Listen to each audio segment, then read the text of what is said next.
Maneva na sema PENDREAM TV. PENDREAM TV there osia dem yopo. You are there in your district or station and receive a call, and IGP said today is your birthday and I want to wish you a happy birthday.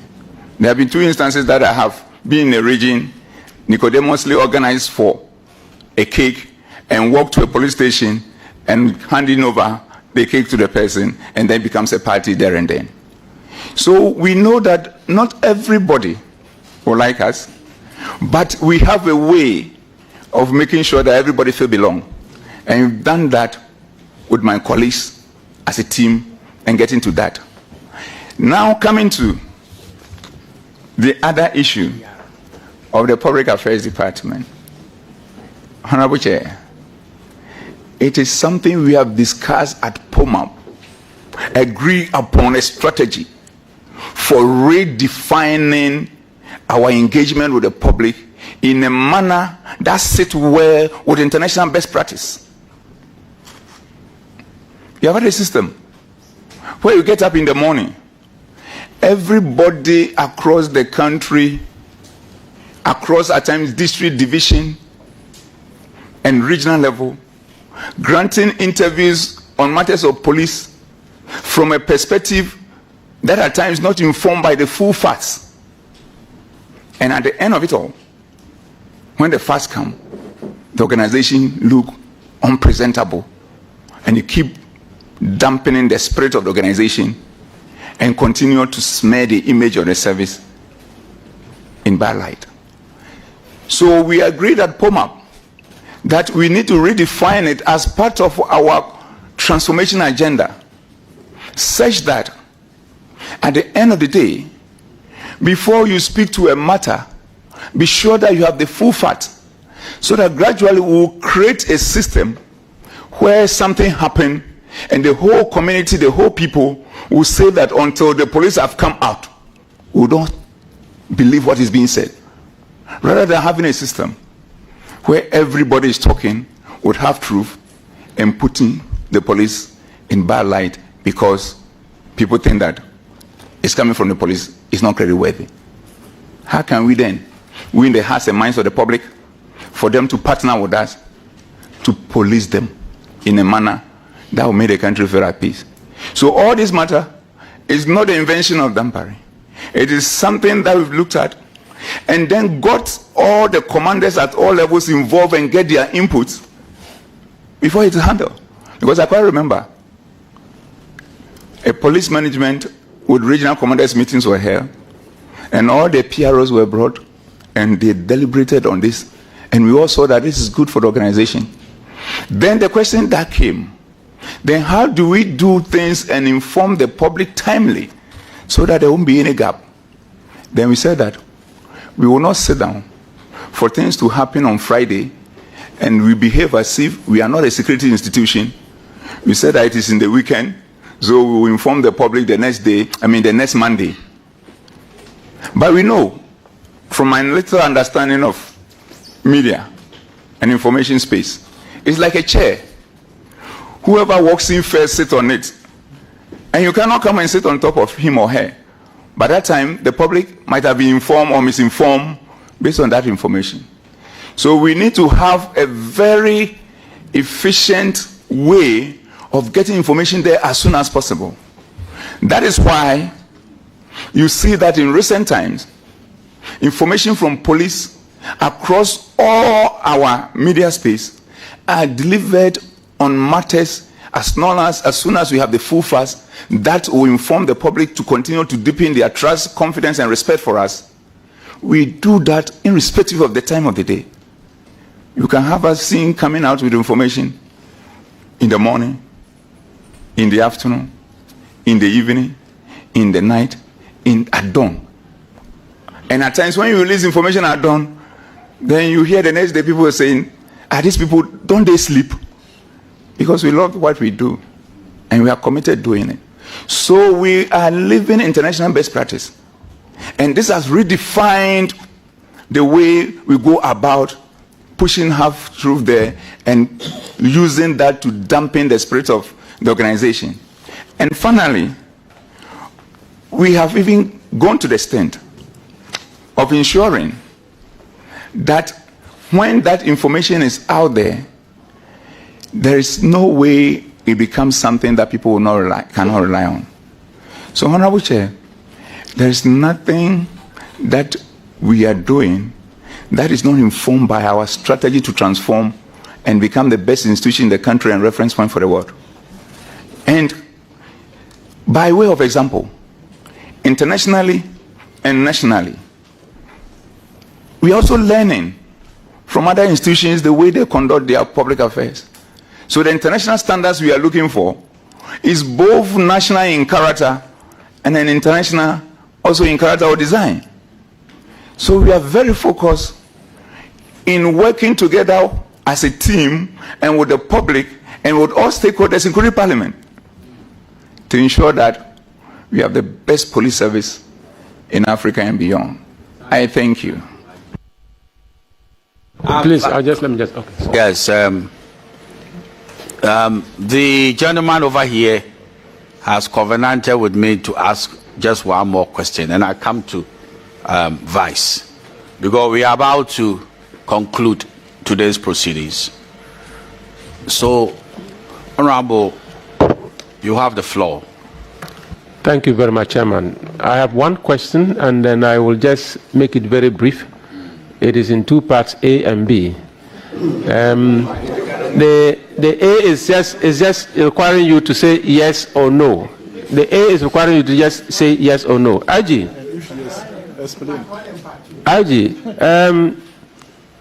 has Chief Buguru Nabu ever lobbied for you to become or to be appointed Inspector General of Police? Just yes or no. Honorable Chair, the fundamental point is this. I have been in the service for all this long. By the grace of God. Aji, I crave your kind indulgence. Your man is saying just answer yes or no. Was he part of the lobbying team to get you, appointed as the IG? Yes or no? Honorable Chair. Yes. The answer is no. IG, you should count yourself very lucky that you found a parliamentary committee telling you that this document here, CI-76, should be reviewed. I'm sure if you wanted to review it and you wanted to get parliamentarians to listen to you, you go through a lot of frustration. So this is free counseling. The last question. You and I know that if a police regional commander reports to you that a particular district commander doesn't have the capacity to become a district commander, and he wants you to transfer him or her, the question you'll be asking is, where should I send him or her to? What have you done about the incapacity or incompetence of such an officer? You have a responsibility to recommend capacity building for such an officer so that the person will be updated for use. You can't abandon an officer and the government will be paying such a person at your level. If you find an assistant commissioner, a chief superintendent of police, probably 6-7 years in his rank, not being promoted by virtue of the fact that the person's competence level is questionable. IGP, two options: abandon to rot, or spend money to build capacity and promote and use.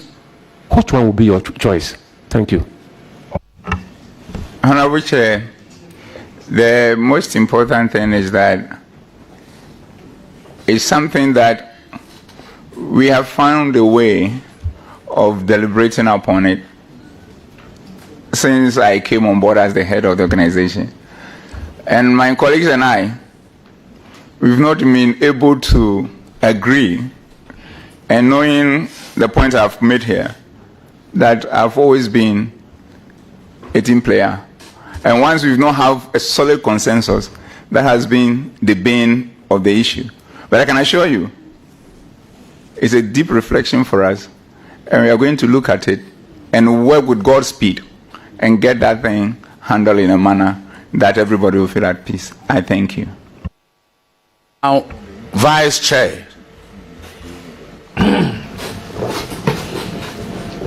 This question may not sound palatable to the ears of the political class, but nevertheless I would ask.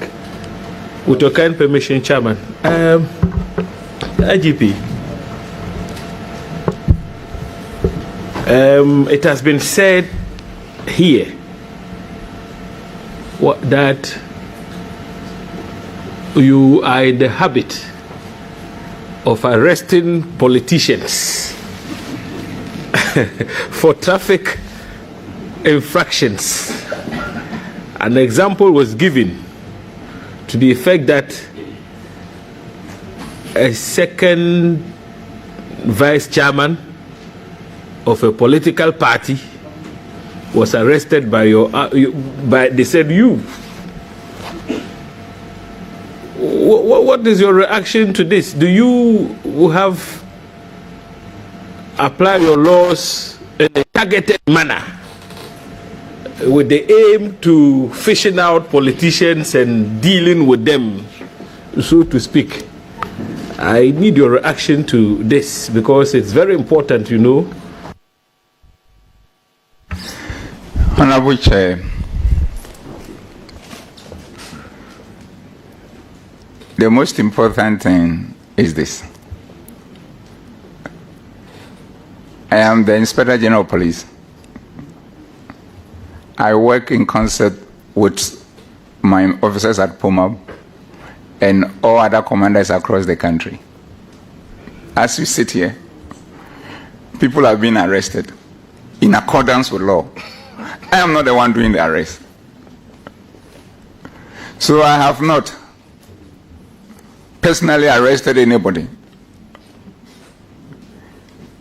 by being discriminatory.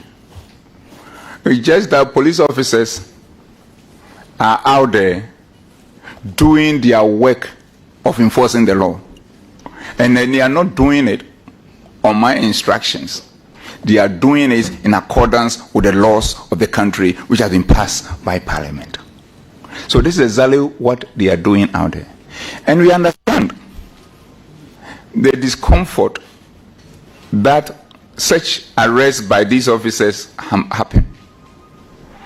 And I pray and wish that as a country we'll get to a point where our compliance with law will be such that those arrests will not even arise.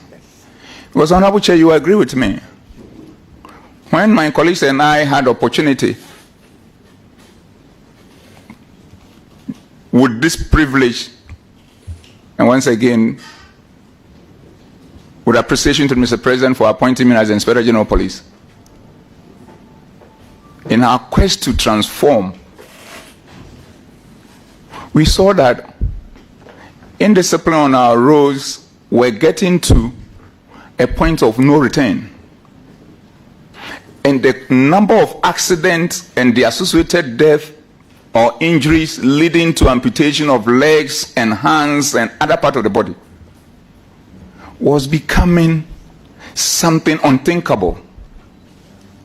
So we decided to work in a way that will send the right message to everybody that let us come back to our Ghanaianness of being disciplined for the sake of the lives of everybody. So the arrest of people is so unpleasant to the leadership of the police service, especially when they involve in people occupying important positions in society. Not to say that anybody is above the law in a way, but to make the point that we wanted as a team and as an institution responsible for the work that they are doing to encourage everybody to be in compliance. And the level that the thing has gotten to, we needed to come out with something that will send a message, which as we speak, it has been sent. Now look at the sanity on our roads. Look at the number of lives being saved. And let's go to the hospitals and find out the reduction in amputation of legs, hands, and other parts of people's body because somebody is being disciplined on the road. And as I keep saying, if you have had patience enough to be in our mother's womb for 9 months before birth, you should be patient enough to wait for 2 minutes or less for a traffic light to come green, or be patient enough to knowing that I'm traveling and I need to catch my flight, and the flight is say at 2 o'clock, to finish everything and get to the port before that, than to be in hurry and then be in the middle or some other places impeding the free flow of traffic. The questions that we normally ask. So touch wood, supposing whilst we were going, you knock somebody down, what will you do? Will you still continue the journey, or you will stop? So putting all this together, we were mindful of what it is that needs to be done in order to regain the consciousness of the people so as to save life. And the final thing in relation to that is the arrest of motorbikes under one of the initiatives that my colleagues and I have put in place called Operation Parry, Police Action Against Rider Indiscipline. We looked at it and we said that riders crossing red light, left, right, center, driving on pavement and all that is also another bigger problem. But we cannot apply the same methodology for dealing with the vehicles to the riders, because these riders, that is the riding he or she does, mostly he, for his livelihood. And at times even the value of the motorbike that they are using is at times less than 1,000 Ghana cedis, or maximum some 2,000, 3,000. And they do this indiscipline, and you arrest such a driver, such a rider, and you send him or her to court, and the court found him or her guilty, and say that you are supposed to pay a fine of say about 1,000. Even if he sells the motorbike, he won't be able to raise the money. So we've been circumspect, and we don't send those people to court. We rather get them arrested, educate them, and then release them, and keep the education going. And out of that, we even established rider ambassador, police riders ambassador, to continue to engage these people, so that together we will bring discipline on our roads in our communities. And this has led to the reduction that we have out there, and that led to the situation for a long time having riders average of about 90%. We are still on it. We haven't got it to 100% yet. Stopping at traffic light and waiting for the green to signal before they move on. I thank you. So, yes, Vice will ask his last question, and then we bring proceedings to a close. Thank you, Chairman, for granting me the opportunity to, but I've exhausted my questions. I have exhausted my questions. Right. So. I want to read to the benefit of the witnesses before this committee. And I want to call attention to bear on Article 103(6) of the Constitution. A committee appointed under this article shall have the powers, rights, and privileges of the High Court or a justice of the High Court at a trial for A, enforcing the attendance of witnesses and examining them on oath, affirmation or otherwise, compelling the production of documents, and C, issuing a commission or request to examine witnesses abroad. We had an issue with Bugri Nabu, who said because of issues of chieftaincy, National House of Chiefs meeting, he couldn't show up today. And we oblige him that he should come tomorrow. So tomorrow is a sitting of this committee. We are also asking the Minister for National Security to appear tomorrow. So, Inspector General of Police, I know you are a very busy man. Tomorrow, come with your 2 lawyers as we continue proceedings.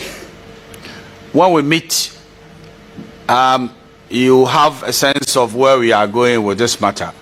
But all that will happen will relate to, first of all, the audio, which it is being said is doctored, and then the second audio that is being said captures the comprehensiveness of the meeting in Chief Bugri Nabu's office. So, Council, I read, the Constitution, not for the benefit of the IGP, but for your benefit, because of where you were treading. And we will see how it pans out tomorrow. But if the IGP could say some of your senior officers, should remain at post, so they don't all come over. It could be good, so that they'll be attending to businesses in the police headquarters. But we've seen them and respect their coming. Yeah. Yeah? Your member from Etiwa. Yes. Yes. He says Kwame Jan is a political mentor.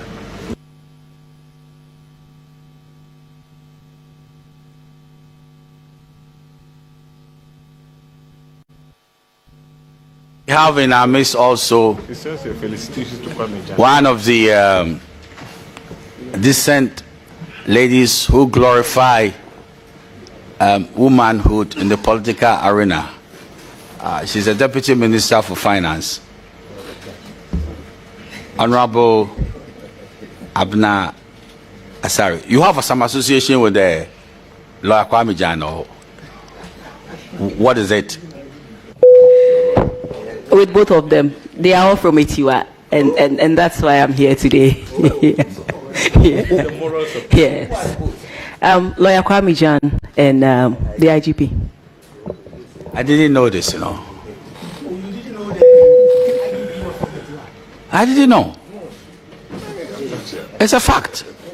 He's never told me. Man is from Mwoso, Akrofu Mwoso. I've never done that. I've never investigated the IGP. As to where he comes from, I've never attempted that. Chairman, and yet you are the attacher of Chebi. Yes. Yes, but the two people are all my subjects, this gentleman and then Abna, but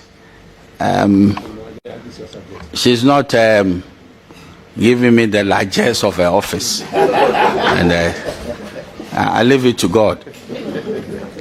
So, Aji, this is how tomorrow's proceedings are going to begin. Bugri Nabu will be here. You should come. I think by this medium, he's hearing my voice. You come with his lawyers of consequence. The witnesses should come back tomorrow with their lawyers. The Inspector General of Police should come with his lawyers. The Minister for National Security should show up with his lawyers. And the proceedings will continue. I was glad when I heard IG saying that in relation to arresting politicians with vehicles and they are in a rush, there is also arrest of individuals using motorbikes. But the police establishment exercises discretion in the manner in which they apply the sanctions. The politicians go and pay the huge fines, and then the dispatch, the motor people are educated. You see, I think it's a very fair and reasonable way of human engagement. So tomorrow I will exercise a similar discretion. Yes, and on this note. Oh, okay. Yes. Honorable Honorable Nogbe Ernest from Ashiaman, you are most welcome. You are most welcome. We thank you for joining us. So tomorrow's time is 10 a.m. in the forenoon, and we hope to see all the individuals here, and then we proceed. We appreciate your coming, and in the absence of any other matter, Aji, you want to say a word? Yeah. Yes, Honorable Chair. By way of my concluding remark, because I know after you have spoken, I won't have the opportunity to speak. Having said that, I want first of all to thank you and the members of the committee for the invitation to come and to speak. I also would like to thank my family, the Achim one, the Kwawu one, the Kropon one, and the Nkonya representing the Guans one, for all the encouragement and the support. I also want to thank the church of my birth and my upbringing, the Presbyterian Church of Ghana, for their prayers and support across the country. And again, I want to thank the church of my baptism and fellowship, the Church of Pentecost, from chairman himself to the least person, for their continual prayer support towards me. And more importantly, I want to thank Mr. President for his continual repose in trust in me and the support he gives me. And finally, I want to thank the good people of Ghana, for their words of encouragement, their support, and everything.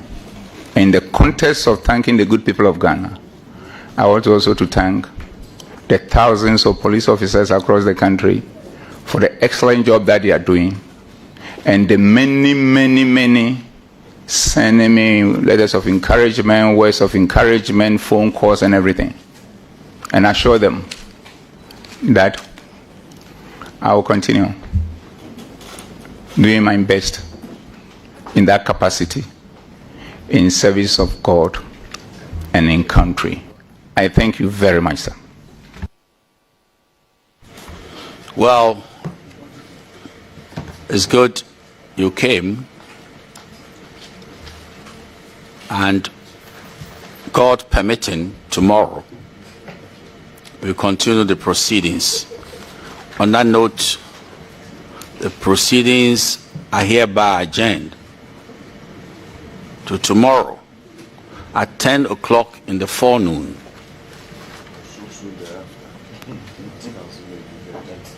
And on that note as well, the head of Ghana's police service and all the witnesses are discharged. Thank you very much. PENDREAM TV. Now, so far so good. Say open online portal e Ghana. Nipa share, nipa follow, nipa comment here. To my best of knowledge, without any biases, PENDREAM TV. Whenever I say PENDREAM TV, PENDREAM TV there, I see them yopo.